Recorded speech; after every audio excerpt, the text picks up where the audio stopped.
Alpha Niner calling Science Station Hermes. Alpha Niner, this is Science Station Hermes. We read 555. Roger, Hermes. All cleared. Sector Gamma Delta 4. Request clearance for landing. That's Roger, Alpha Niner. You are cleared for landing. Switch to station control. Switching to station control. Synced and locked.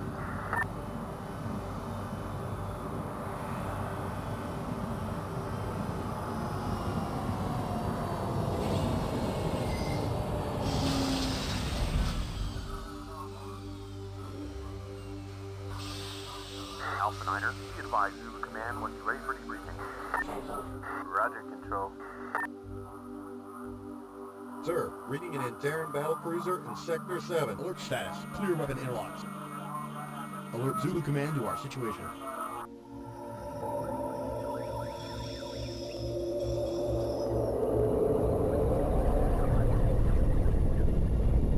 Alpha Niner, scramble.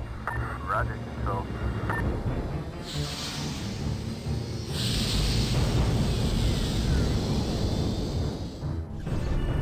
Moving into attack position, beginning my run now.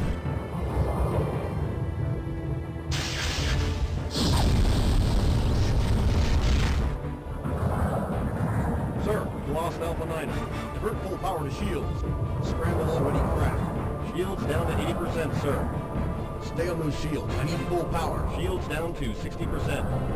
50% and dropping. Launch emergency distress beacon now.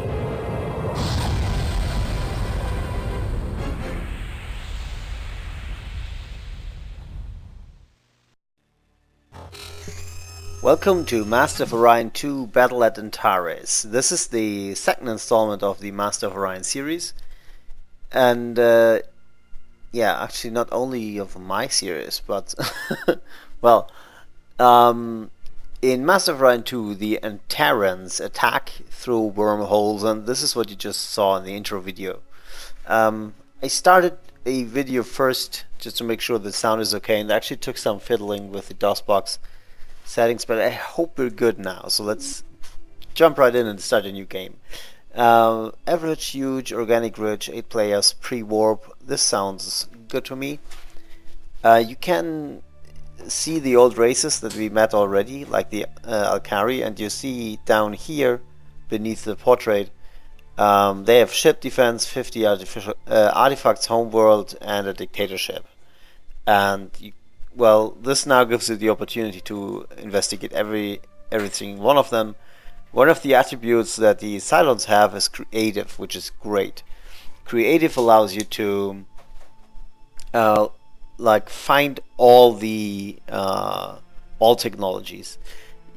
We'll get into that in a moment when we start the game. Dialogues steal a lot. Illyrians have telepathic, which is an overpowered power. You just move into orbit with your ships and start controlling the planet. That's all it takes. So they have no need for ground combat. Gnomes are lucky, so no negative events can hit them. Things like that. I'll click custom race and let's be the adorable humans. Now this is now preset to the human settings. Let's clear that out. This is one of the great things that I love about Master of Orion II. You can select what you want to be. Like, you want to start in the artifact homeworld, you want to play a cybernetic race, no problem, just mix and match as you like. And they're all assigned points, but yeah, it's not all fair. Let's grab some huge combat disadvantages and also a slow growth. This now, well, maybe we should grab something that's not permanent.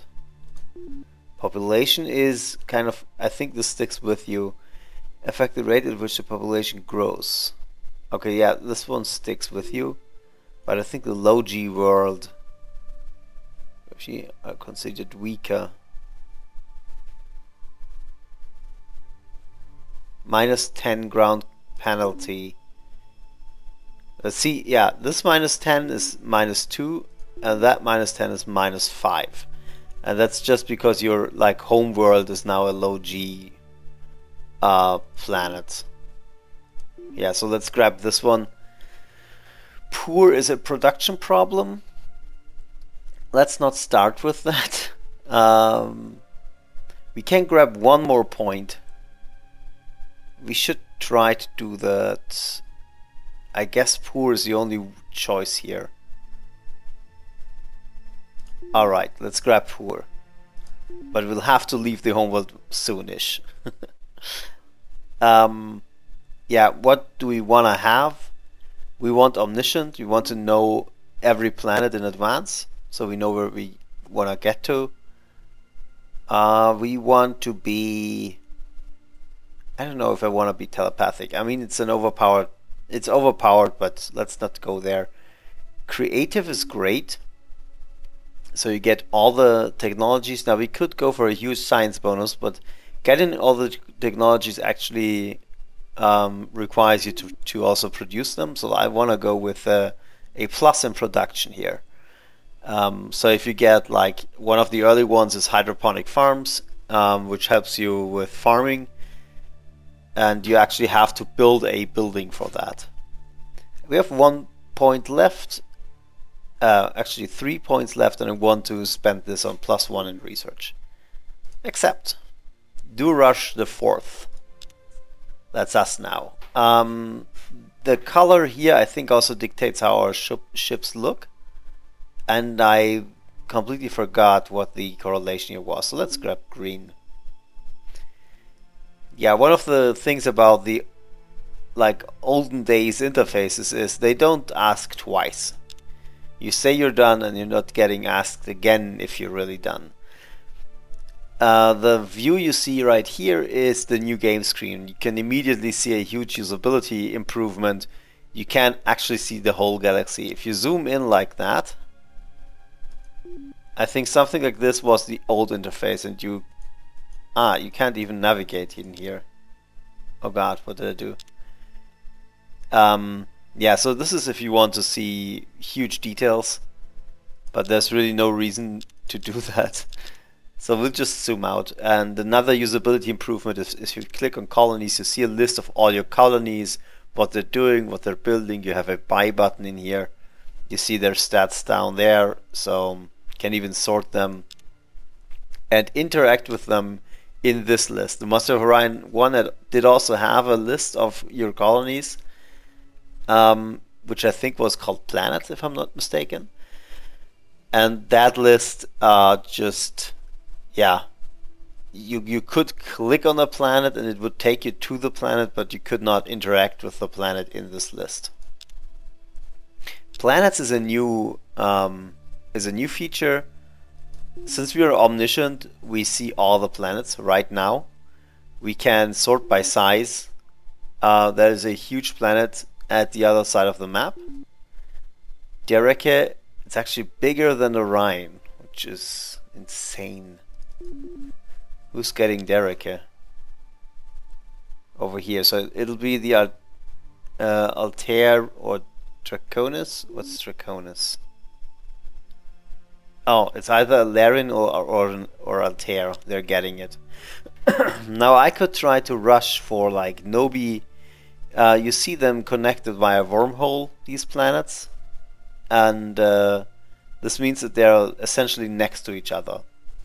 It kind of shifts who can attack whom. There's a space amoeba orbiting Persia. Right. We are pre-warp, so we don't have a fleet right now. Yeah, this is the planets, and if I select planets in range, it actually only shows Sol, which is within my solar system, and that's new also. If I click here, there's this planet and another planet. So this is the Sol star system. The most inner orbit is Sol 1. The second orbit is Sol 2, and so forth. Right. Fleets, I don't have any. Yeah, I can see other fleets here too, like the amoeba and the space crystal leaders. There's a thing where you can get bonuses based on extraordinary people who join you.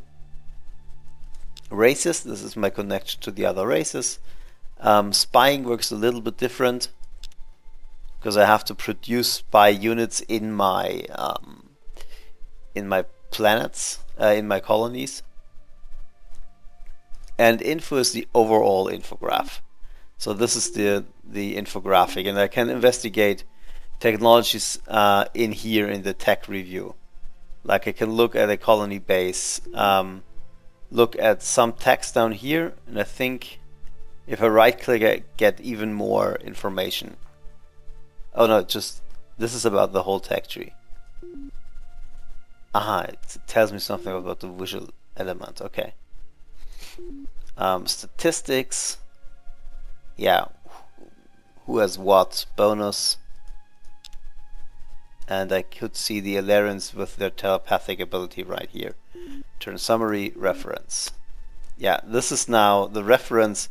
I can see every technology in the reference. If I need to know something about, I scanned some weird weapon, I can click on ship weapons and kind of look up what the particle beam does. Oh, I just did a right click. Okay, I think I have to left click. Fires a stream of matter in a forced energy beam, inflicts 1 to 30 points of damage, and some other things apply. So you can see the usability has improved here hugely. Up here you can see my income, and I can change the taxes to change my income level. Let's leave it at 0. There is a thing called command points, which you see here. So I have 6 command points available to me right now that I could spend, and I have a total of 6 command points. That is relevant to how much fleet you can sustain without paying any upkeep. I do produce 0 extra food. So in brackets here it tells me that I have a total of 0 freighters in my freighter fleet, and of those 0 freighters I have 0 left to assign to tasks. They're actually auto assigned. They come and play later. And down here we see science. So we're creative, so if we research anti-missile rockets, we research the whole advanced engineering tree. A non-creative race would have to select one of these 3, and then after they research the advanced engineering, they get this one technology and go to the next step and have to make a choice. We don't have to make a choice. An uncreative race is not getting any choice. They are presented with a random selection of exactly 1 item in each group that they will research. So that will be extra hard. Did we start? Oh yeah, we started pre-warp, so freighters is something that we maybe want.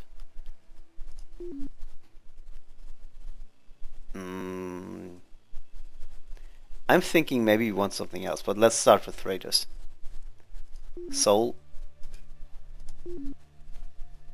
So now this is the planet view. We had the same view in the colonies menu, but in here we have a couple of different options.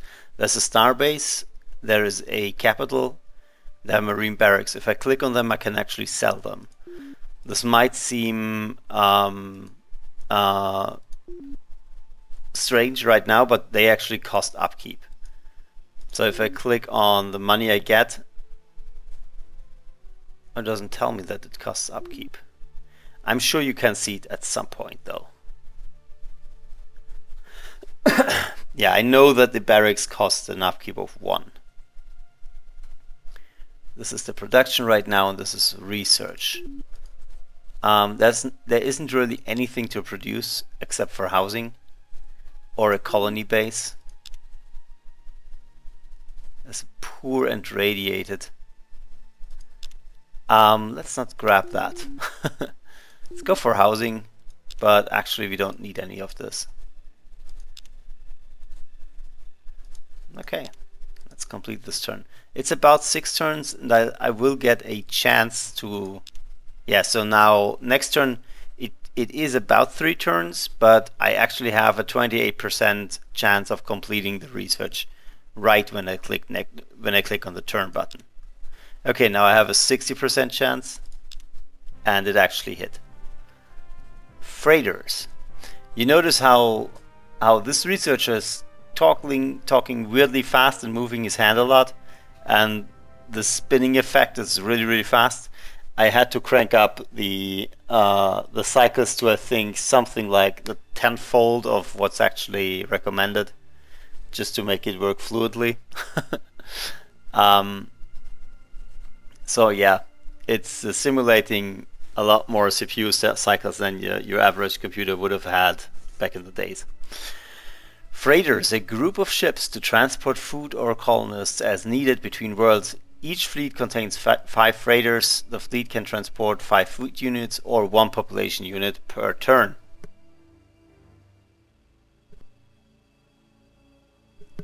Nuclear bomb, a high-yield orbital bombardment device engineered to destroy ground forces and colony installations, inflicting 3 to 12 points of damage. Nuclear drive, capable of moving a ship at 2 parsecs per turn. This is the first ship drive that makes interstellar travel possible. Okay. Colony ship.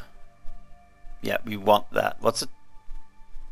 Oh, transport. That's not a freighter. I was just I mixed up transport and freighter. Transport, yeah, sure, but actually we'll grab the colony ship. And there are some of these tags which everyone gets. You can see that if you don't get colony ship, the game is unplayable. So even if you're uncreative, you get a certain set of things. Always, they're guaranteed. I think the first level of chemistry is also guaranteed. And there's a list of that. You can look this up, but yeah. Environmentalists. Yeah, this is one of the leaders we could hire, and environmentalists would reduce the pollution. Let's not hire her. Planets? No. Colonies. Yeah, if I click on solar, it actually gets me into this screen.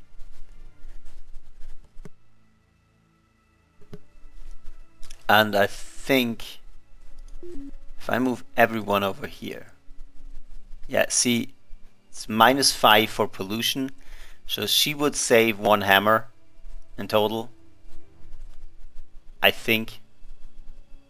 So no, the 16, it's 16.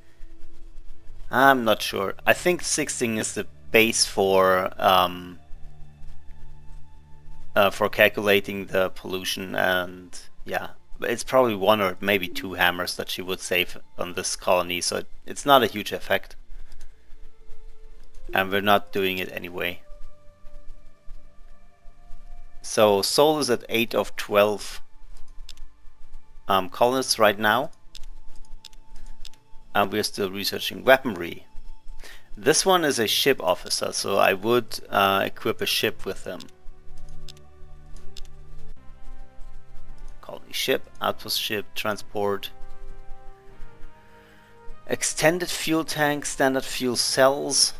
Yeah, we need this one now. And that should get us enough range so we can actually colonize something. And then let's go for hydroponics farm. Hydroponic farms, yeah, just to free up some workers.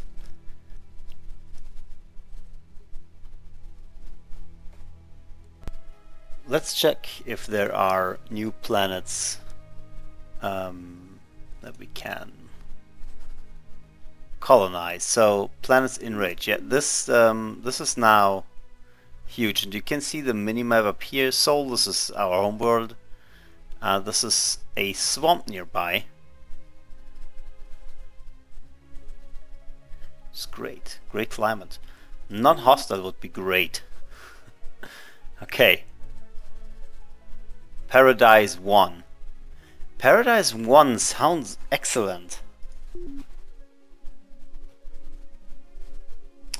Paradise and Cressa. If you sort by size, it's also Paradise. Right. These two seem to be great. Yeah, let me check something real quick. I wonder, because how does he know what's in range, right? So, what's the distance of those? Doesn't tell me actually. Okay. But I can click in here. No, I can't.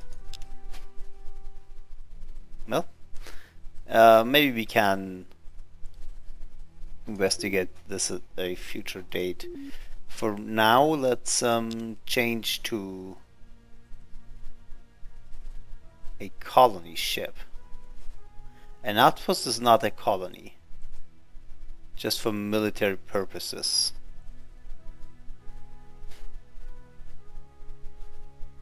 A colony. And you want 2 colony ships. So how long will... 46 turns. That is unacceptable.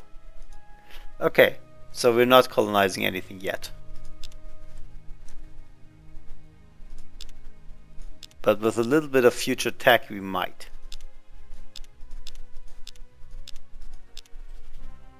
Let's see. Biospheres, hydroponic farms. I think so. Soil enrichment is a great tech because it also frees up farmers from being farmers. But I think there was something in construction. Yeah, automated factories. It actually increases worker efficiency, so we need both of them. This one is cheaper to get, so let's go for automated factories first. Soul now. You can produce hydroponic farms. And after that we'll go for a biosphere, and you can see the maintenance costs here. This one has a maintenance cost of 2 and biosphere has a maintenance cost of 1.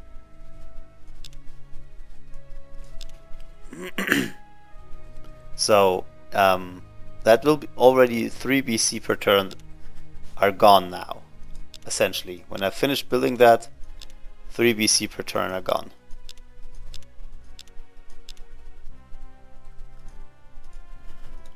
Reinforced hull. Now for the automated factories. And after that we will have to see how we can change the income side. I think there's like an intergalactic trade thingy, or we just get someone with mega wealth. So mega wealth is yeah, so we pay 180 BC something credit, billion credits maybe. So we pay to him, he takes 0 upkeep, and then he creates 10 BC per turn. So in 18 turns we have the investment back. And after that it's just wealth, wealth, wealth. Okay, so we have automated factories. Is this sociology? Yeah, sociology has the planetary stock exchange. So that might be something. But it looks like it's far down the line, right? Let's see if we can't find something else. Oh, I already clicked. Maybe in computers? Research laboratory? No. Probably not physics. Construction, spaceport. Yeah, I think that's the one that I was looking for. Yeah, let's grab a spaceport. Spaceport.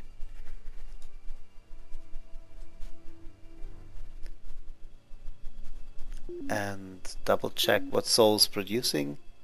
Hydroponic farms with no one assigned to it. It's good.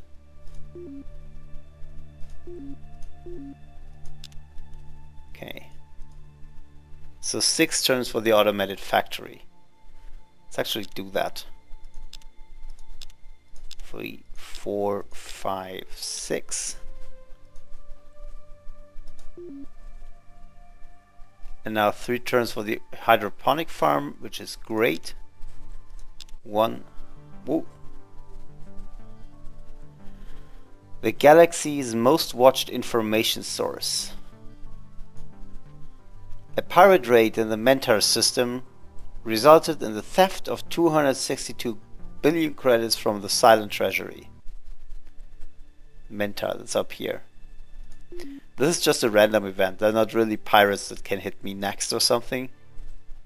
Just random events. And the Gnolan are lucky, so the Gnolans are not hit by negative events. I don't know if the Gnolans are part of this of this game right now. Yeah, see, we need 1 less farmer, and instead of 4 turns, we'll finish biospheres in 3. We actually don't need biospheres right now. Yeah, we don't need biospheres. Because the thing is, biospheres increase planetary capacity. We're not at capacity. So we don't need it. Colony ships, we need 2 of them. 25 turns still. So that's not good.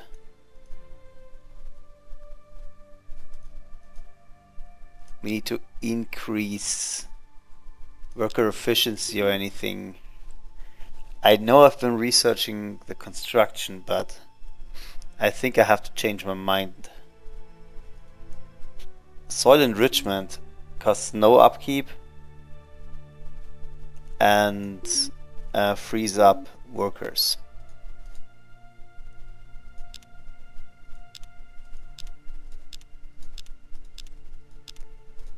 This takes ages. You're tuned to GNN, your source for all the news you need to know.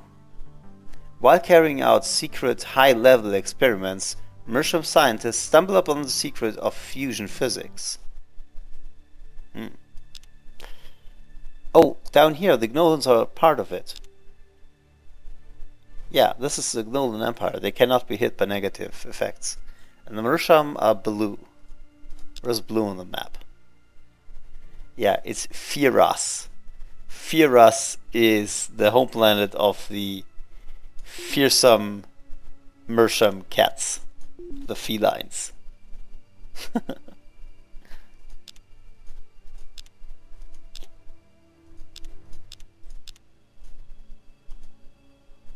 Assassin and Spy Master. That's actually interesting.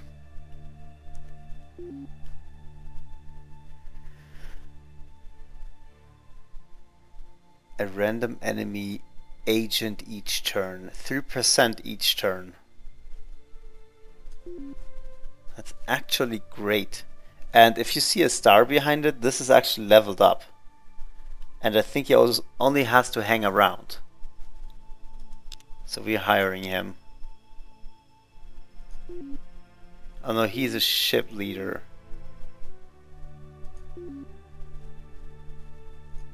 Yeah, you're now in charge of this planet. Because I don't know if we actually have to use him to make it work.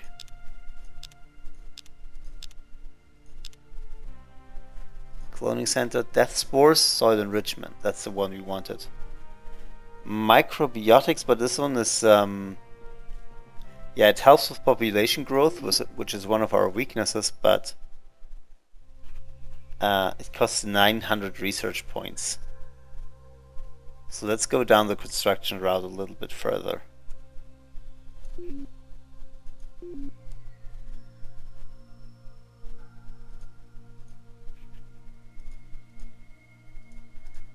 And maybe get a housing project going. Let's go housing, biospheres, and even more housing. Doesn't allow me to do housing twice. Cloning centers, soil enrichment. My wish list is getting bigger and bigger. So let's go that route and skip the ships for now. So housing and trade goods are long-term projects, which actually trade goods never ends. The housing is just a huge project. So he'll ask me if I want to delete it, and I'll say no. Okay, soil enrichment in 2 turns.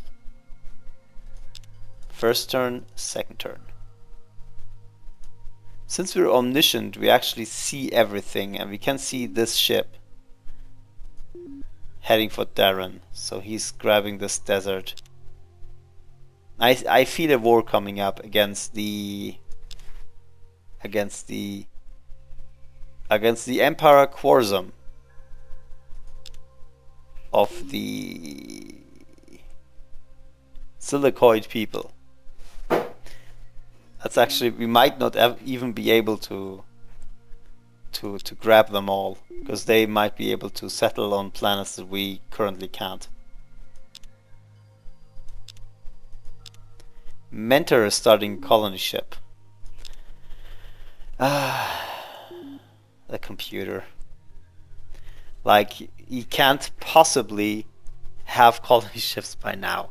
He will colonize 3 planets exactly, I think, and then mysteriously stop colonizing. He's just grabbing 3 planets right now. It's that time of the of the game. Okay, I can grab 1 more from here and put him here. And it's just omniscient actually lets you see the computer cheat a bit. But I guess the computer really needs it. Okay, the housing project. 10 out of 12. We'll do this until we have 12 trader.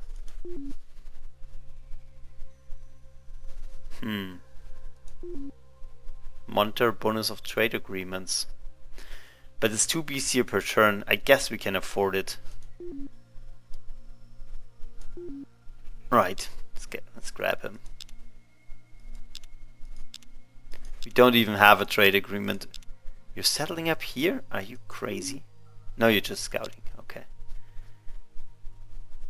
Okay, settling down here. Because I want Paradise and Cressa still. 11. You know what? Let's actually skip these 2 projects because I'm getting nervous. I want 2 colony ships. 18 turns. Let's see. 10, 11, 12, 13. Headlands from across the galaxy. A ship in the Silicoid fleet inexplicably exploded, killing legendary officer Tyronius. Leaders. Someone just gained a level. I think this. No, he was +3. Something happened. There was some pop-up with a leader in between.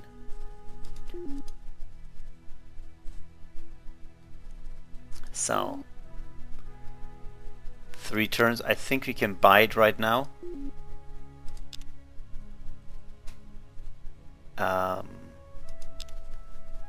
Yeah, next time it'll be around. And one of the cool things about colonizing here is if I click on colonies, if I click on planets and just filter for all the criteria I want, like no enemy presence, normal gravity, non-hostile, abundant. Okay, then there's no planet left.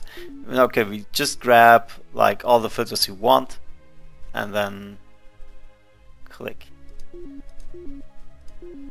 Ah, this is a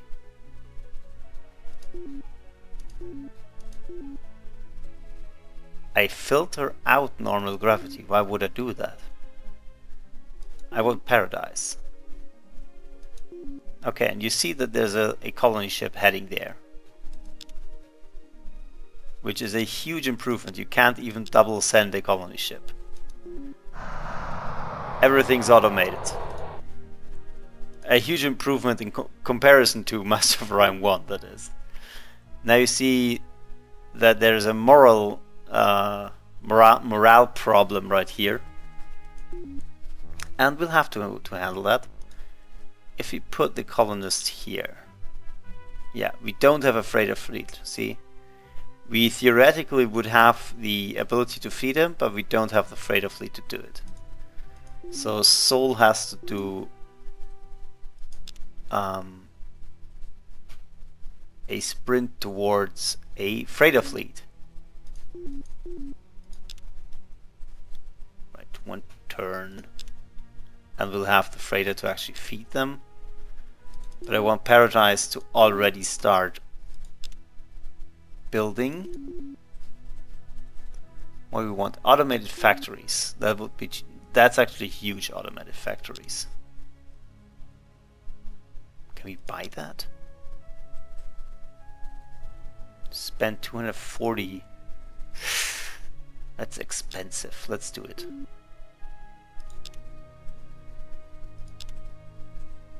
Why is it not recording?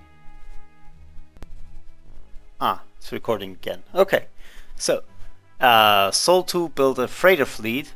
Nexeq was a colony ship. Paradise Primes had starvation, and we won't anymore. Finish constructing the automated factory, and I can actually click on this and it'll take me to the colony. So huge usability improvements all around. Paradise Prime, finished building automated factory, place your order for future production. Change. What we want. I think we want a hydroponics farm next, just to get rid of the need for transporters. Because this one will have two, actually we don't need it right now, right? Probably need a cloning center, to be honest. Well, takes 13 turns to finish the cloning center. If I just do housing, it's 10 turns to get another person onto this planet. And cloning...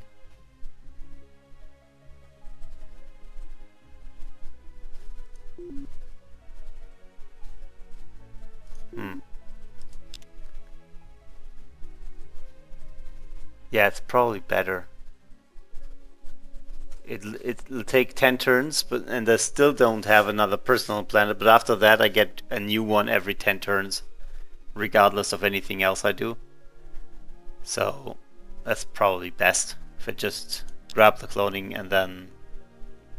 Actually, I don't even need housing. Now, let's see. I mean, that's far into the future. You can see now that we have one extra food across the across all colonies, and of the 5 freighters that we built in the freighter fleet, we have 4 available because 1 is in use, like shipping food from Sol to Paradise. And Sol is actually, let's go into the colonies. Sol is producing, like you can see it down here, so there's a little bit of a gap, and to the left you see what Sol's actually eating, and this is the extra that Sol is producing. It's producing 2 extra. Paradise is eating 1 of that. So on the whole, across all colonies, we have 1 extra food, and we still have all the command points left. Right, so we're well on our way to a